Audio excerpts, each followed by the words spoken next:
Slide right up.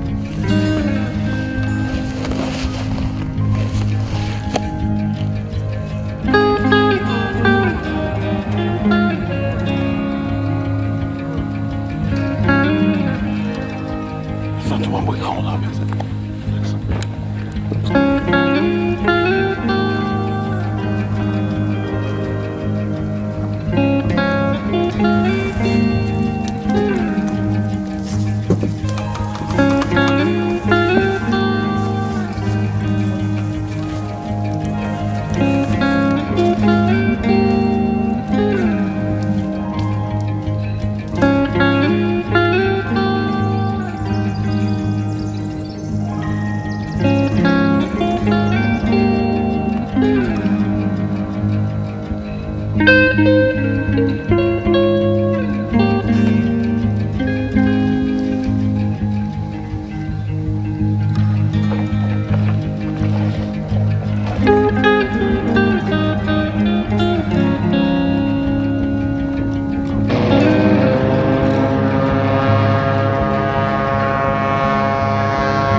Man, that'd take a while.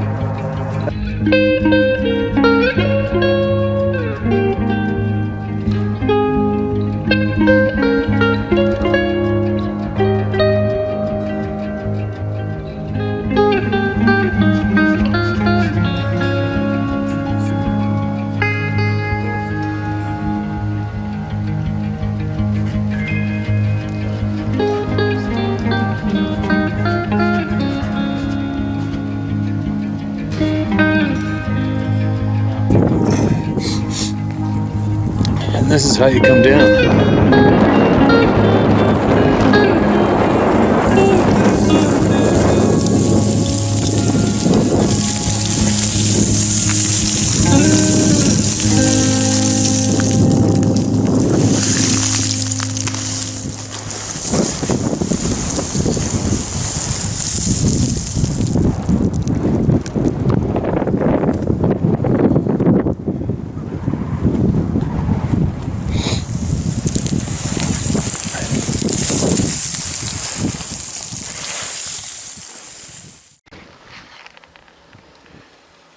Looks like the early bird gets the worm here.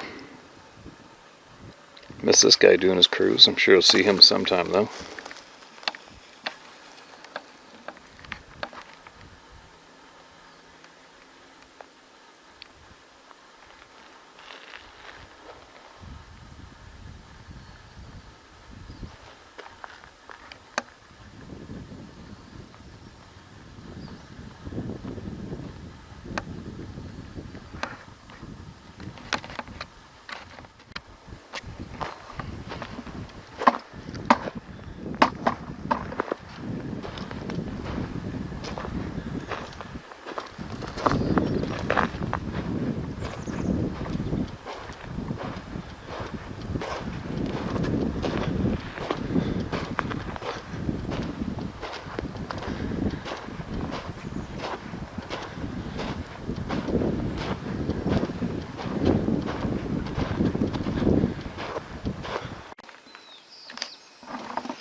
It's not a bad backdrop, is it?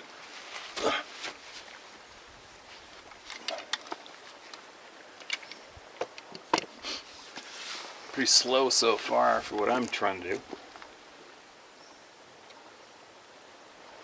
have to warn me if a bear comes out behind me. Actually, last year I did this right here and a bear did come by behind me. I didn't know until later on, after I looked at the video. Seen a few bears today.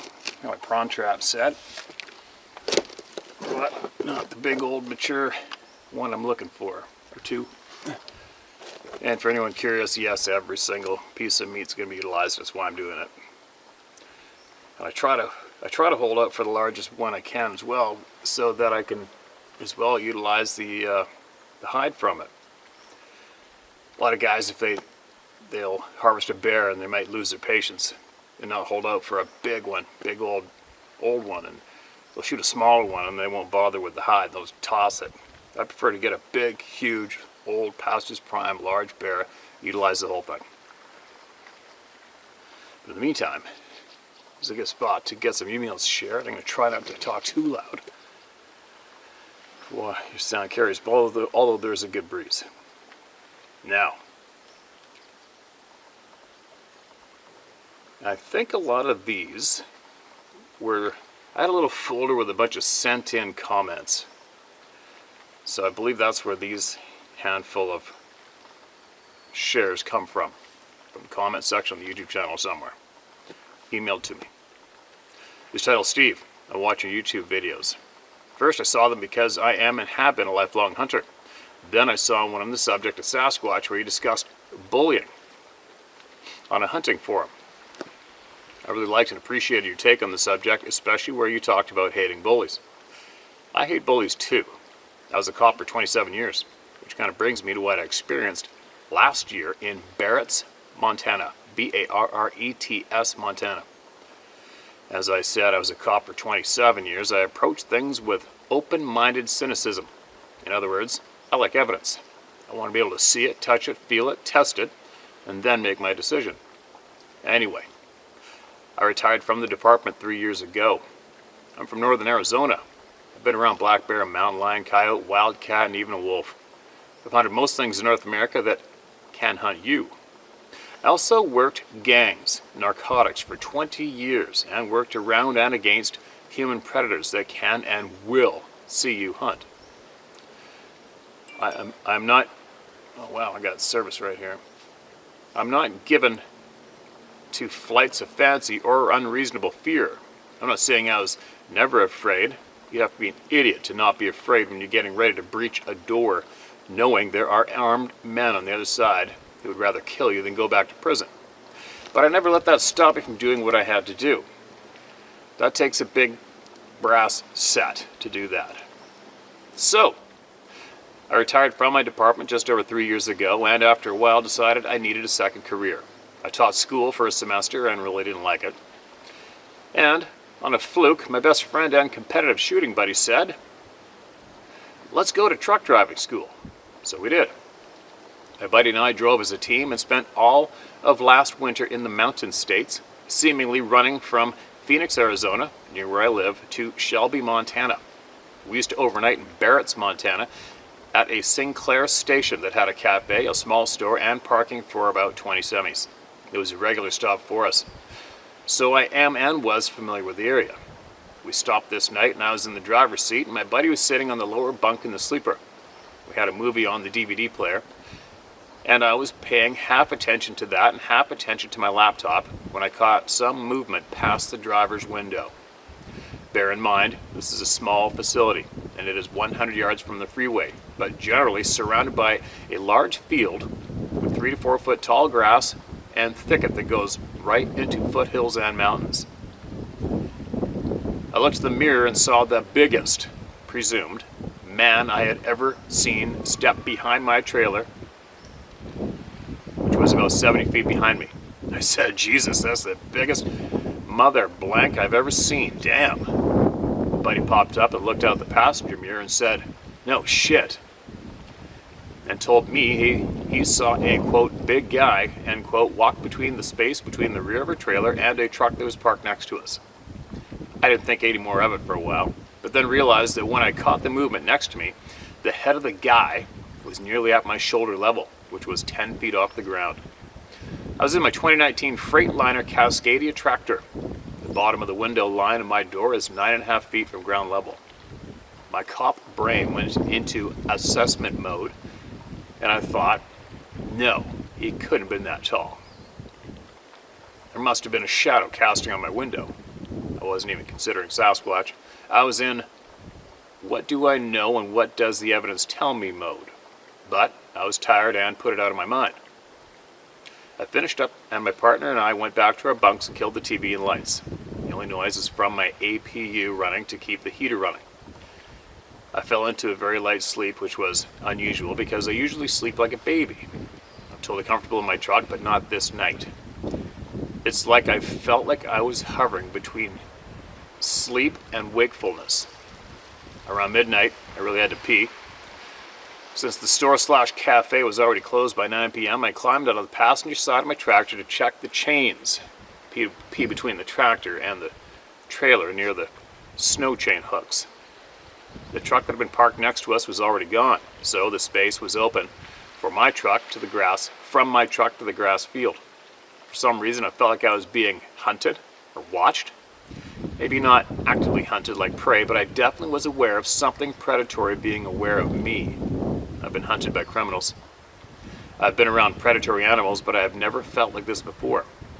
I finished quickly and looked around and scanned the grass field on the quarter moonlight and had a deep down feeling that I should not move toward the field. It was like a pheromone instinct that signaled that danger existed if I did. Like all the hardwired primal instincts of survival just told me not to move in that direction. I then heard oomph. Not like someone hit someone in the gut, but just a low verbalization of oomph. I got back into the truck and locked the door. I felt like there was something out there that was dangerous, but only if I did something to trigger an aggressive response. I got back into my bunk and made sure that my Glock 10mm pistol was in the cubby by my head. Being a retired police officer, I can legally carry in all 50 states, but I also made sure 2 spare magazines were close to hand as well. One sec.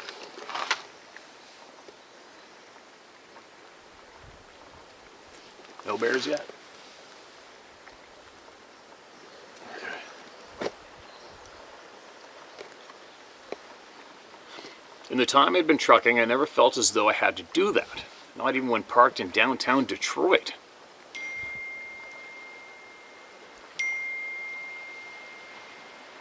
Hold on.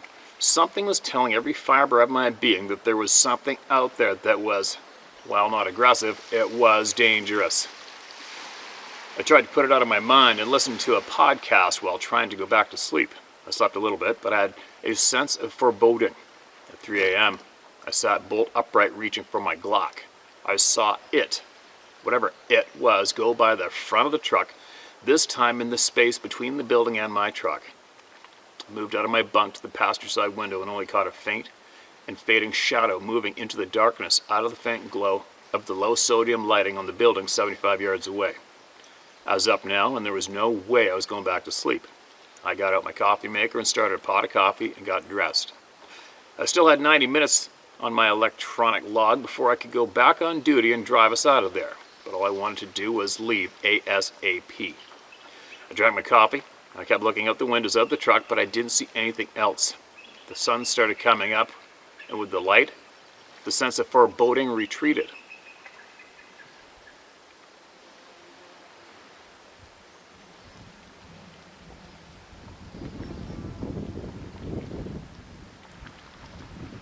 I could see all around the truck, and the few other trucks parked in the lot, and out into the grass field and up to the building. My buddy asked from the top bunk why I was up so early. We literally had an extra day and a half more than we needed to drop the load we were hauling, so we had planned to do a 34-hour reset at Barrett's. I told him what I had felt all night, and he quietly said, "Me too." When the sun was fully up, I walked all around the places where I'd seen it. I was using my cop brain again and realized that the hard-packed gravel would hold no tracks, especially as cold as it was. I walked to the edge of the grass field, and while there was a trail, it was a game trail where I'm sure deer moved through, so there were no large footprints visible. When the cafe opened for breakfast, my buddy and I went in to eat a meal. We didn't cook in the truck microwave and tried to figure out what we'd experienced and seen. I am firmly convinced that I saw a Sasquatch. I took the known and the unknown and the puzzle pieces, put it into one logical assumption that could be made. At any rate, we decided to put a day of driving between us and Barrett's and get to a larger truck stop or terminal to do our 34-hour reset. End of story. And that wasn't from the comments. That was an email. Sorry, I was playing my phone last night, you guys, trying to organize it. Thanks for sending that, man. Appreciate it. And it's great that you said where, because if that happened to you guys there, the chances of that happening to somebody else are real high, right? Real high. And the chances of them following this channel, listening right now, is really high too. So we'll see if something else comes up from that. And it's got something else, right? Something else to see something like that. It doesn't sound much of a description to people listening, possibly, but when you're there and you see something like that, bingo, instant tattoo into your brain. Never gonna leave. Crisp, clear memory.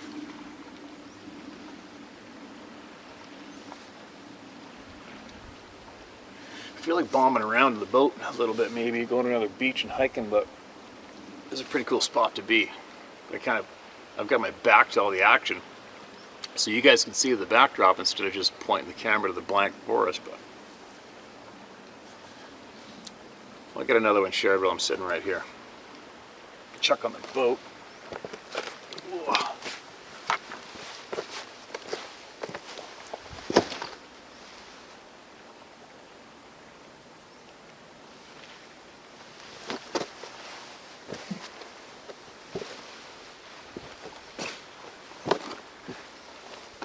Tide's changed. It's coming in pretty quick. I got the Zodiacs tied up pretty good on a long line.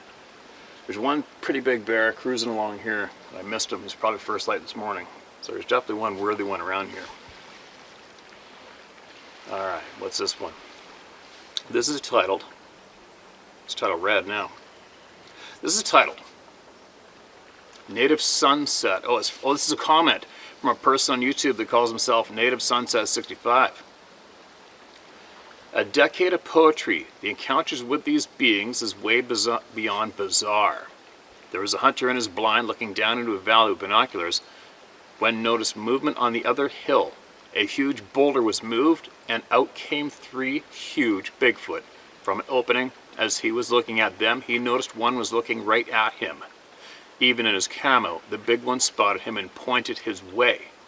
About 10 seconds later, he could hear crunching leaves all around him. When he looked back for the Bigfoot, the boulder had been put back and the Bigfoot were gone. He said through the binoculars he got a good look at their faces. He said they looked more monstrous than humans. Very ugly monsters. He hasn't gone back to that valley since the way he was chased out of there was like a warning to never come back, and he said he thought his heart was going to burst through his chest. He was in so much fear as he was running for his life to his truck. That's it. All right. So if you put this as a comment on the YouTube channel and you got more details of that particular episode, email it to me, all right? If you would. Or not, but if you feel like it, email in more details for us. That's a very interesting experience by the sounds of that. Here's another one that is a comment from the YouTube channel. Ty T.Y. Westgard.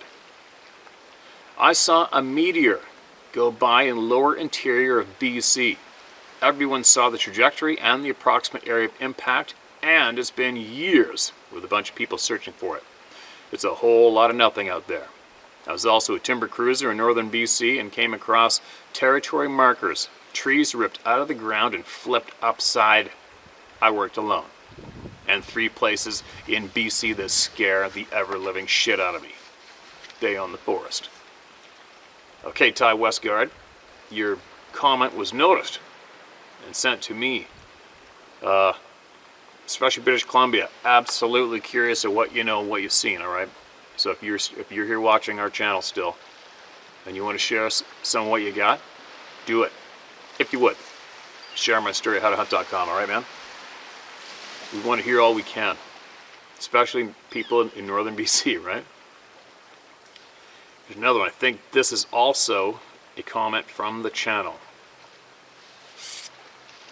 After World War II, my grandfather, who was Japanese and fought in the Japanese army, was among the prisoners taken by the Russians to the Ural Mountains in Siberia. I think they're used to help build a railway. While he was there, he said they interacted with the locals on occasion, and it was through this that he heard stories of wild, hairy people living in the mountains.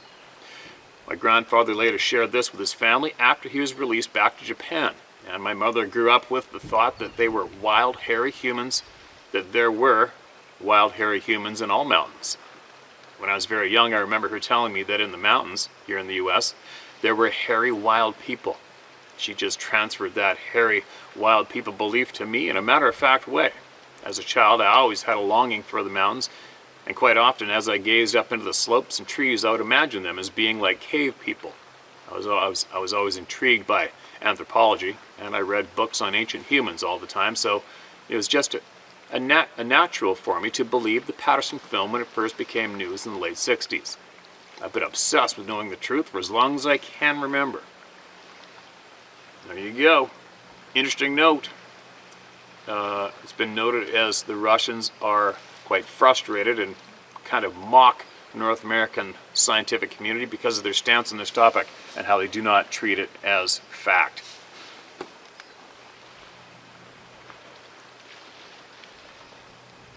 They don't treat it as fact publicly anyway. Who knows what goes on behind the scenes with those douchebags, right? Sorry, not sorry. It's the only words I got to describe the people that keep secrets from the people. Nobody in that position. Nobody gets to have that position. It frustrates me. How some humans think they have authority over others. Bugs me. Listen to this. Here's another one. Strange encounter in the forest. In February of '86, I traveled from Saginaw to Ravenna, Michigan to visit a girl named Patty. I'd recently met while working on Mackinac Island. We read this. I remember that. I remember that one. Now, there's all sorts of... I think my iCloud backed up. Something happened. There's a bunch on here that I don't recognize. So I go to the bottom of this list on here. Steve, I appreciate your channel. And what are you doing? But along with your latest video of the man elk hunting and the being sniffing his neck, it brought to my mind a story a late friend of mine had told me about only after I had told him of my only encounter from '84 here in the Appalachian Mountains of northeast Tennessee, only 6 miles away. Anyway, my friend, a Vietnam veteran, and old enough to be my dad, often went to the woods to camp overnight by himself just to get away. One night back in the summer of '78, he hiked into the woods about a mile from the logging road he drove in on. He had laid out a sleeping bag, gathered wood, and started his fire for the night. He told me he had had a beer or two and ate a couple of cans of Vienna sausages. And around 10 or so, we fell asleep. He felt like it was sometime early morning when he was awakened by 2 massive hands that had grabbed him by the biceps, holding him against the ground, and simply began sniffing his face. He told me that the fire had gone out and could not make out anything as it was pitch dark. Whatever it was right in his face. He said he thought he was having a heart attack, and he couldn't move due to the pure fear. My friend estimated this went on for 30 seconds or so, but seemed like an eternity. He told me that whatever it was, its breath was so awful that he felt a strong urge to throw up in its face. But again, he couldn't because of fear. He told me of hair and its warm breath touching his face as it moved up and down, sniffing him in the neck and the face area. Okay, that wouldn't be terrifying or anything, right?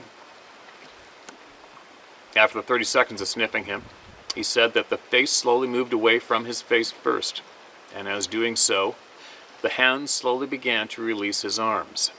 He told me he just laid there the rest of the night and could not move. He told me he was absolutely motionless until the sun began to rise because he did not hear it leave. And, as one of your videos was titled, it ruined him. And it did. He never went into the woods at night, period. Or during the day alone again and unarmed. But, as he told me, it had me, and there was nothing I could do about it. I never knew this man to lie or even exaggerate the truth even a little. While he told this story to me, I could see his eyes water with fear, just as when he would tell the stories of Vietnam that affected him sometimes. I was his release valve to share things that bothered him, but for some reason, he trusted only me. Rest in peace, R.A.H., my friend's initials. Thanks again, Steve. Thank you for sharing his story with us. That's a terrifying experience. That's brutal. That would suck. That would suck.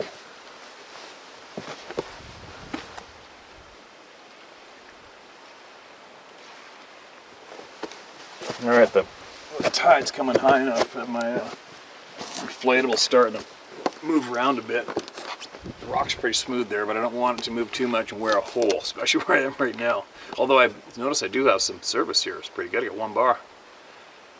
So let's get one more done right here, and then I'm going to move on.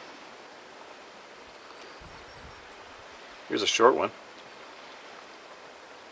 Hey Steve, thank you so much for providing a forum for those of us who have had an encounter. The opportunity to share our experiences with others have had the, misfortune of having to deal with the trauma of trying to make sense of encountering something that the academic, still self-serving scientific community pathetically tries to discredit. I had an encounter back in November 2011, and it traumatized me to the extent that I will never go fishing alone again, and haven't since then. Thanks again for supporting those of us who know the truth. Sincerely, A Nowhere. Okay, man, if you're still here, you know what I'm going to ask, is if you could possibly email me again and share with me some knowledge you have, if you would, all right? If it might help somebody else that goes where you went, or have been near, whatever.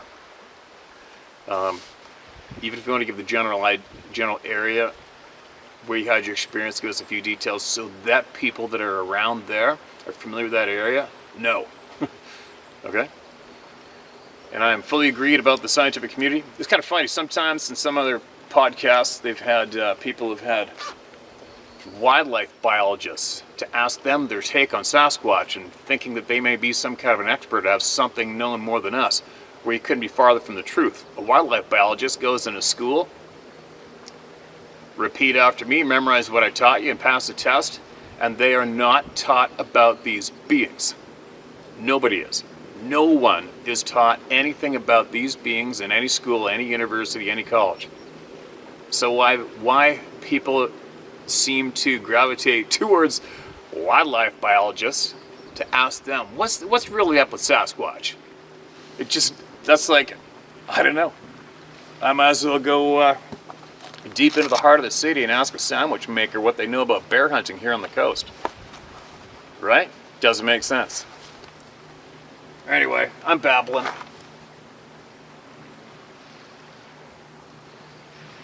I'm going to fire this boat up, get back in it, and go snoop around, and I'll take you guys with me. I'll be back in a bit.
Holy cow.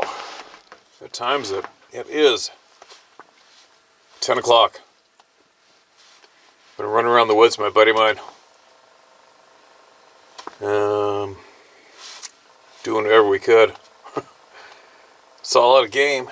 Saw a lot of country. And should probably go to bed right now, but I think instead of like reading a story to myself, I'm going to share some emails to you guys. All right? Whew, what a day. All right, listen to this, you guys.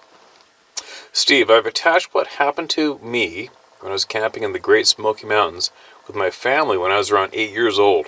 I'm now 56, and I've lived with this shit for 48 years. So yeah, I've had a lot bottled up inside me. Never stop doing what you're doing. I would follow you to hell and back. You have no clue how much you're doing for all of us who know these damn things are here, and the shitwads who say we're stupid and clueless. We know that monsters are real. Thank you so damn much, man. Sincerely, Jeff Chalfa. Okay, buddy. I'm here. We're all here for you. All of us. Steve, I live in Virginia, and we are around 3 hours from the Great Smoky Mountains. When I was around 8 years old, so this is about 71. I'm 56 now. I went with my family to the Smoky Mountains, and we went camping. The campground we ended up in was kind of off the beaten path and up in the timber. There were other families there, but not a lot. Later in the evening, the other kids and I were out passing football.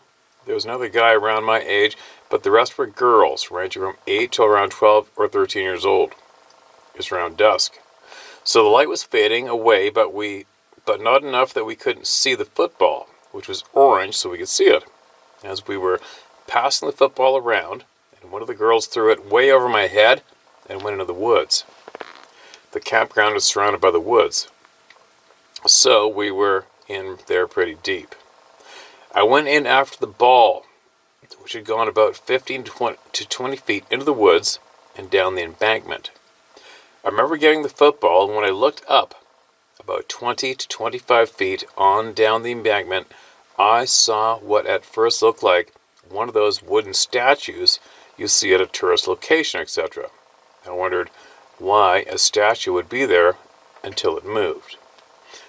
The rest of this thing stepped out from behind the tree it was beside of, and we stared at each other for at least 4 to 5 seconds. I have never seen anything as humongous as this thing. I remember it had some gray around its chest area, but never really got a good look at his face. But it was huge. I was frozen, and I couldn't move. It moved so quickly back behind the tree, it almost disappeared. It was that quick. I ran as fast as I could back, and I told everyone that King Kong was in the woods. That's the only thing I can say that it looked like. The adults went and looked in the woods, but it was starting to get dark, and they told me I'd probably seen a bear. This wasn't a bear. This was a monster. The only person that believed me was my dad. We talked about it just a few times when I grew older, and he believed me. My dad was a World War II Navy vet, and like your grandfather, the best generation this world has produced. I lost my dad when I turned 17 years old to a massive heart attack. So, your sight, Steve. I've attached what happened to me when I was camping in the Great Smoky Mountains with my family when I was around 8 years old. I'm now 56, and I have lived through this shit for 48 years. So yeah, I have a lot bottled up inside me. Never stop doing what you're doing. I would follow you to hell and back. You have no clue how much you're doing for all of us who know these damn things are here, and the shitwads who say we are stupid and clueless. We know that monsters are real. Hold on. Sorry, guys. I'm screwing up here. Thank you so much, man. Sincerely, Jeff Chalfa. Steve, this is the first place I've ever found that I felt as if I could share what happened to me, and no one would make fun of me or call me stupid.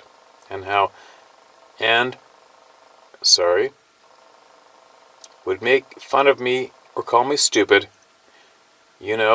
fuck those people. That's exactly how the hell I feel about it. I've dealt with the people that ridiculed me and said I was full of it, or I didn't know what I saw. Trust me, when someone sees one of these monsters, you never forget it. Everything, especially for an 8-year-old, changes. I knew that monsters existed all my life. I really didn't know anything at that age about Bigfoot, so King Kong was the only thing I could compare it to until I knew more about these things. I grew up in Virginia, so I lived in the woods 24/7. Every time I go into the woods, this memory is sitting there. I'm always on high alert, period. I thank God for you and your channel. This is the first place I've ever felt I can tell what happened to me, and you guys get it. Damn, man, I have tears in my eyes because I have lived with this all my life.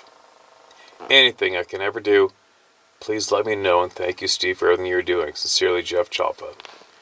Jeff, I am so frickin' relieved for you that you could find us here and share with us what you know. All right, man? And you know you're not alone, right? You know you're not alone. So many people find relief here, right? So many real people find relief with the real people. God, it sucks that we're not taught about this shit for real. Man, I'm so tired, you guys. I think it's 10:15, and I have been running around the coast on the boat in the mountains since I think about 7 in the morning straight. But I'm going to keep going. Why not, right?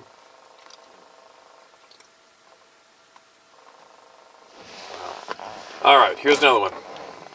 Hi, Steve.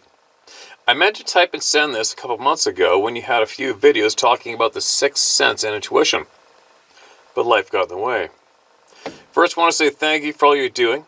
I have a handful of friends who've had experiences with these things, and half of them won't even talk about it around most people. Changing the culture towards recognizing these things is the only way to fix that and give honest people the space and time to tell others what they've experienced. Anyways, my wife and I are from Nebraska, and aside from my buddy's drunk dad swearing he'd seen one in Ulysses N.E. as a kid, and he was never one to lie, the topic of Sasquatch didn't come up much. I believe they were real, since first seeing the PG film as a kid, but most people I knew didn't. Regardless, I never had a reason to believe I'd been anywhere near these things. My wife and I got married September of 2011, and being young and having not much money, we took a 5-week camping honeymoon from Nebraska to Bellingham, Washington and back. We camped in national forests, mostly off old logging roads, and by the time we got to Washington, we'd been roughing it for a while. We passed through Leavenworth, Washington, late in the afternoon on our way west, and turned down a logging road somewhere outside of Cole's Corner in the Okanagan-Wenatchee National Forest. The sun was getting low, so we wanted to make camp quick.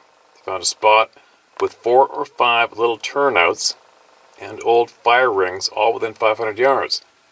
But it didn't look like it had seen much use in a while. We pulled off on the best looking one. There was a clear stream running right beside it, and plenty of old firewood someone had left behind at some point. As soon as I got out of the car, I got this intense, sinking feeling. A cross between nausea and knowing that something was watching me. The nausea passed pretty quick, but I felt eyeballs burning into my back from then on. I didn't say anything to my wife, didn't want to freak her out, and started making camp. Right before dusk, she went on a little walk up the road to stretch her legs. I climbed up the embankment opposite of the creek just to look around. The feeling that I was being watched only increased up there, along with a sense of foreboding, until I felt I couldn't or shouldn't go any further. We made dinner and cleaned up, got a small fire going. It was new moon and pitch black except for our fire. My wife was sitting with her back to the stream and embankment, and out of nowhere, she got up and leapt over the fire. I asked what the hell was she doing, and she seemed frightened. She said she just couldn't sit with her back facing that way. My wife is not easily shaken, but she then proceeded to tell me she'd been feeling uneasy since we got there. I told her I felt the same. At least we were on the same shitty page at this point. We watched the fire a bit longer, and then crawled into the tent and passed out. Excuse me. Maybe an hour later, after falling asleep, I woke up to my wife slamming her fist into my chest. It was strange. Normally, this would have startled me for sure, but I woke up with the most intense sense of dread I've ever had. I felt half paralyzed. She started telling me about a dream she just had where there were big hands outside the tent reaching around, maybe looking for the zipper. She was almost in tears, and I couldn't figure out why I was still filled with dread. Just then, we heard 2 heavy footsteps, maybe 15 yards from our tent. I felt frozen. We listened for more, and maybe 30 seconds later, we heard 2 more steps from the same direction. Then something lightly tapping on our car. The 2 more steps. For some reason, I had thought I should bring our axe in the tent with us, something I hadn't done till this point. And since we didn't have a firearm in the tent, I grabbed the axe. I worked up the nerve to unzip the door and look out. The fire had burned down to dim embers at this point, and my headlamp was a piece of shit. I scanned around quickly but could see nothing. We were so freaked out, we broke camp in the dark and headed down the road until daybreak. I can't say for certain what we experienced was a Sasquatch, but the more I've learned about these things, the more I think it very well could have been. Either way, you're right about our sixth sense. We've all got it buried in us somewhere. Just need to learn how to use it. Thanks again for all you're doing. Alright, man, and thank you for sending that email. Pretty sure you know what it was. Pretty sure a lot of people here listening know what it was, right? So many emails, and I'm so done, you guys. I'm so done. It's a long day. I think I'm going to sock it in. I'm going to go to bed. I'm going to go to bed. I'm going to be back, and I'm going to share more. I'm not going to frickin' stop. Why? Because I can share the truth. Not too many people are sharing the truth these days, but as long as I can keep sharing the truth, as long as I can keep sharing all the truth that all the people bring here to share with all you, I'm going to keep doing it. So there. I'll be back tomorrow, for sure. I'm going to share more. If any of you have anything that can help the people, email it to sharemystoryhowtohunt.com, alright? You email it there, and I'll get it shared. We've got to stick together. We are all we have is each other, and that's it.